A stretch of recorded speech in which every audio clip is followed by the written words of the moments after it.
Hello friends and welcome back to my channel. Today we are going to be start our new chapter, and that chapter is chapter number 13, three-dimensional objects and nets.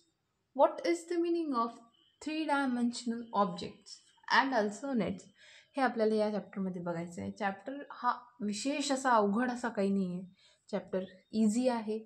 इथं फक्त तुम्हाला हा chapter याच्यासाठी आलेला आहे की concept काय असतो, हे छोटे छोटे कन्सेप्ट जे आहे हेच आपल्याला पुढं वापरमध्ये येतात.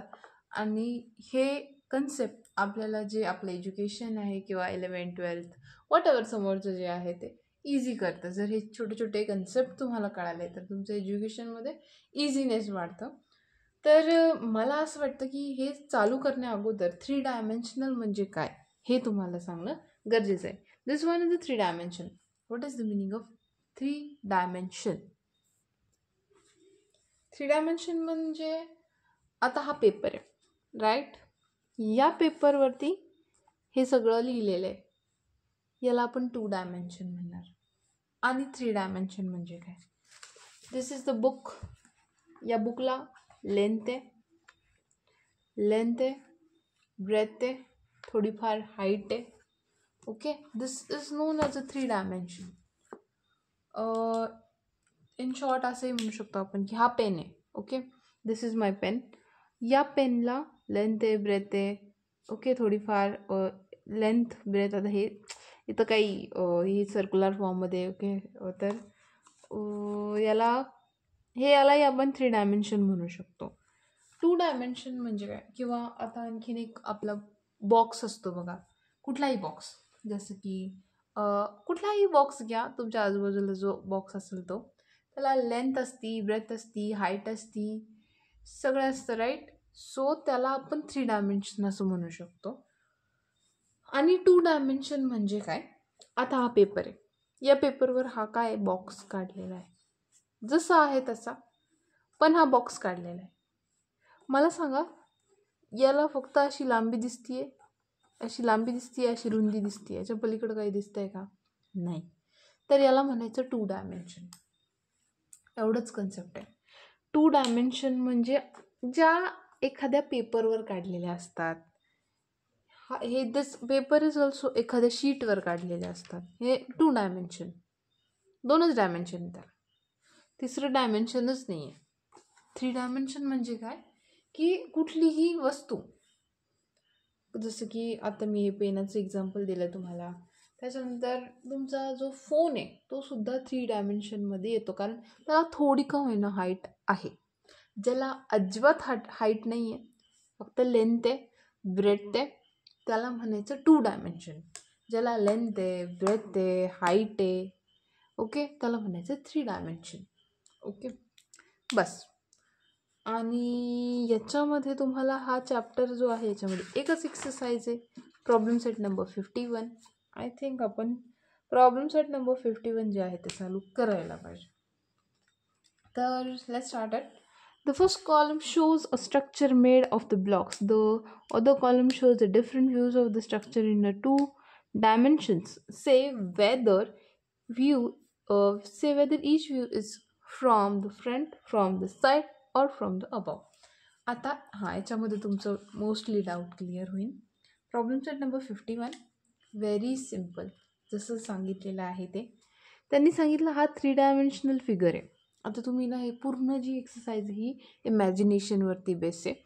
इमॅजिनेशन जर तुमचं व्यवस्थित असेल, तुम्हाला हे करणं अतिशय सोपं आहे. हा एक बॉक्स आहे. आता हा बॉक्स जो आहे तो क्यूब्सच्या फॉर्ममध्ये. First column shows the structure made of the blocks. In short ब्लॉक्सच्या फॉर्ममध्ये. इट्स ओके, ब्लॉक ठेवलेले असे, ठीक आहे, असं दिलेलं आहे. मग त्यांनी हे सांगितलं की हे 3 डायमेन्शन आहे. Okay, the other column shows the different views of the structure in 2 dimensions. हे 2 डायमेन्शनमध्ये दिलेलं आहे की हा एक व्ह्यू जो आहे त्यांनी कोणता व्ह्यू सांगितलेला आहे. से वेदर ही फ्रंट व्ह्यू सांगितलेला आहे, म्हणजे समोरून हे जे ब्लॉक्स आहे हे कसे दिसतील. फ्रॉम साईड व्ह्यू, साईडनी हे ब्लॉक्स कसे दिसतील. आणि फ्रॉम अबव, वरतून जर हे ब्लॉक्स पाहिले तर ते कसे दिसतील, हे त्यांनी आपल्याला विचारलेलं आहे. तर आता मला सांगा, हा काय आहे, ब्लॉकचं फॉर्मेशन आहे. 3 असे ब्लॉक्स घेतले, इथे एक ब्लॉक घेतला, इथे एक ब्लॉक घेतला, इथे एक ब्लॉक घेतला.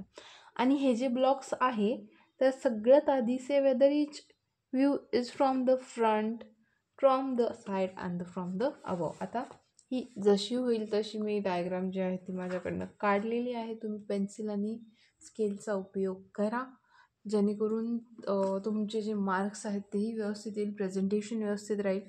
माझ्याकडनं पेन्सिल स्केल अरेंज झाली नाही, त्यामुळे मी सध्याला ठीक आहे पेनानेच केलेलं आहे. पण माझं एवढंच मत आहे की कन्सेप्ट जो आहे तो लक्षात घ्या. आता ब्लॉक्सचं फॉर्मेशन हे फर्स्ट, ओके, फर्स्टवाली डायग्राम. मला सांगा, याला जर आपण फ्रंट व्ह्यूने पाहिलं म्हणजे की समोरून, ठीक आहे, समोरून जर पाहिलं तर हे असंच दिसेल, बरोबर, फ्रंट. म्हणून मी इथं फ्रंट व्ह्यू लिहिलं. पण याला जर आपण वरतून जरी पाहिले ना तरी हे असंच दिसेल, म्हणजे अबव व्ह्यू पण याचा काय आहे, सेम आहे. फ्रंट व्ह्यू पण सेम आहे, अबव व्ह्यू पण सेम आहे, म्हणून मी दोन्ही लिहून टाकलं. हा कोणता व्ह्यू आहे मला सांगा. जर याला आपण साईडने पाहिलं तर एकच ब्लॉक दिसायला. आता हे 3 असे ब्लॉक्स ठेवलेले आहे तुमच्यासमोर, आणि याला साईडने पाहिलं तर कसं दिसेल, हे असं दिसेल, साईडने. ओके, तर हा side view. Okay, side view. आणि हा जो आहे इथंही तेच. वरतून जर पाहिलं फ्रंट व्ह्यूसुद्धा त्याचा सेम आहे आणि त्याचा अबोव व्ह्यूसुद्धा सेम आहे, कारण की क्वेश्चनच तसा आहे.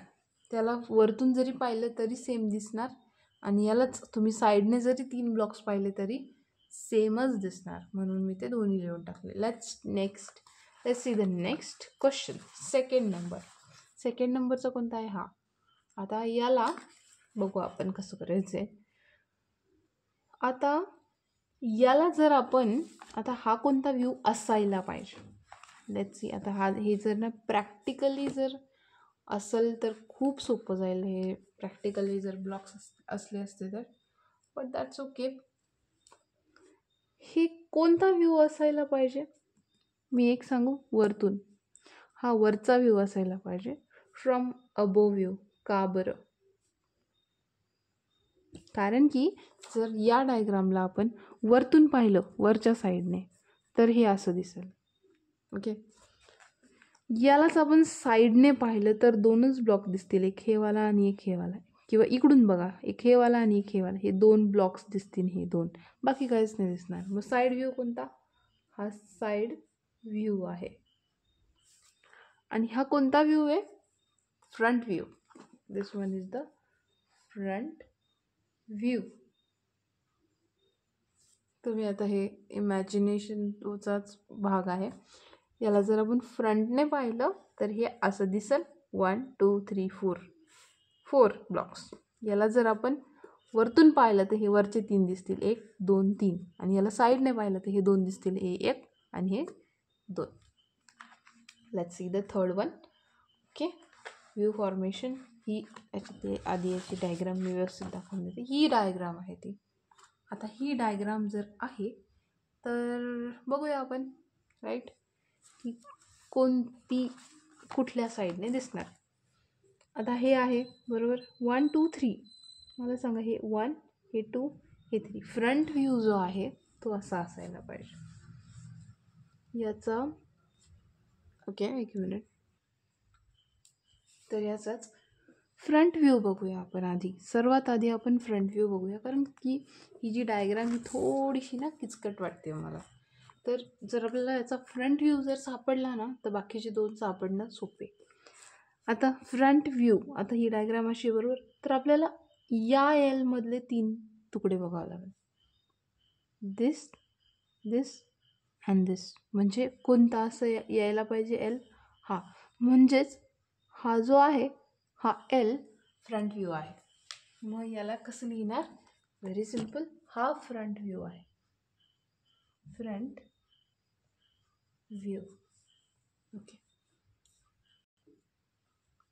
हा साईड व्ह्यू, ठीक आहे. याला जर आपण साईडने पाहिलं, तिकडच्या साईडने, तर हा दिसेल लाईक दिस, म्हणजे हा साईड व्ह्यू, आणि हा जो आहे हा अबोव व्ह्यू आहे. म्हणजे वरतून जर ही डायग्राम आपण पाहिली तर ती याला 4 क्यूबमध्ये दिसेल. Very simple. तर हे फक्त इमॅजिनेशनवरती बेस आहे, ठीक आहे. कारण की याची साईड व्ह्यू मी इथं पहिले काढली, कारण की फ्रंट व्ह्यू काढला, कारण फ्रंट अशी डायग्राम आपल्याला दिलेली आहे. सो हे असं यायला पाहिजे. मग नंतर साईड व्ह्यू असा यायला पाहिजे, कारण की आपल्याला त्या साईडनं बघायचं आहे किंवा इकडच्या साईडने. आणि जो वरचा व्ह्यू आहे तो 4 ब्लॉक्सचा येईल. तर क्वेश्चन नंबर 1 जो आहे तो इथे संपलेला आहे. क्वेश्चन नंबर 2 काय म्हणतो, draw 3 pictures each of these 3-dimensional objects, a table, a chair and a water bottle, as viewed from the front, from side and the above. त्यांनी सांगितलेलं आहे की 3-dimensional पिक्चर्स म्हणजे की टेबल, चेअर आणि water बॉटलचं जे चित्र आहे ते काढा, आणि त्यांचेच वेगवेगळे जे व्ह्यू आहे ते तुम्ही तुमच्या बुकमध्ये काढा. ठीक आहे. तर हे तुम्ही जे आहे एक टेबलचं चित्र काढा, एक चेअरचं काढा आणि एक बॉटलचं काढा. त्यांचेच 3 वेगळे वेगळे व्ह्यूज जे आहेत त्याची डायग्राम काढायची आहे. जसं की साईडने ती चेअर कशी दिसेल, फ्रंटने कशी दिसेल, वरतून कशी दिसेल. Same for the table, same for the water bottle. Bus problem set number 51 जो आहे तो इथे संपलेला आहे. आय होप कन्सेप्ट जो आहे तो इथे कळाला असेल. व्हिडिओ आवडला असेल तर लाईक, शेअर, सबस्क्राईब नक्की करा. Thank you so much for watching my videos. Thank you so much.